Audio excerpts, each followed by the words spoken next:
দীর্ঘ 20 বছর পর বন্দরনগরী চট্টগ্রামের এই মঞ্চে কিছুক্ষণের মধ্যে বক্তব্য রাখবেন বিএনপি চেয়ারম্যান তারেক রহমান।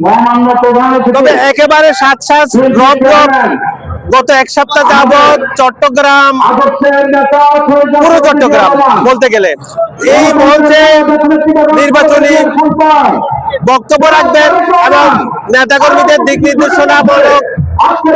নির্দেশনা দিবেন তারেক রহমান। তেমনটি আমরা জানি তারেক রহমান গতকাল বিমান যোগে চট্টগ্রাম বিমানবন্দরে এসে পৌঁছান। রেডিসন ব্লুতে তিনি রাত্রি যাপন করেন।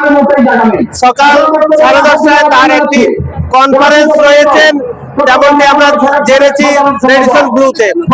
কিছুক্ষণের মধ্যে এই মঞ্চে তারেক রহমান বক্তব্য রাখবেন। দীর্ঘ প্রতীক্ষার অবসান ঘটিয়ে তারেক রহমানের জন্য অপেক্ষা করছেন নেতাকর্মীরা। প্রিয় নেতাকে একবার স্বাগত জানাতে চট্টলাবাসী এবং পুরো চট্টগ্রামের আপামর জনতা তারেক রহমানকে স্বাগত জানাতে অপেক্ষা করছেন। কিছুক্ষণের মধ্যে এই মঞ্চে তারেক রহমান উপস্থিত হবেন এবং আগামী নির্বাচনের দিক নির্দেশনামূলক বক্তব্য রাখবেন, তেমনটি আমরা জানতে পেরেছি।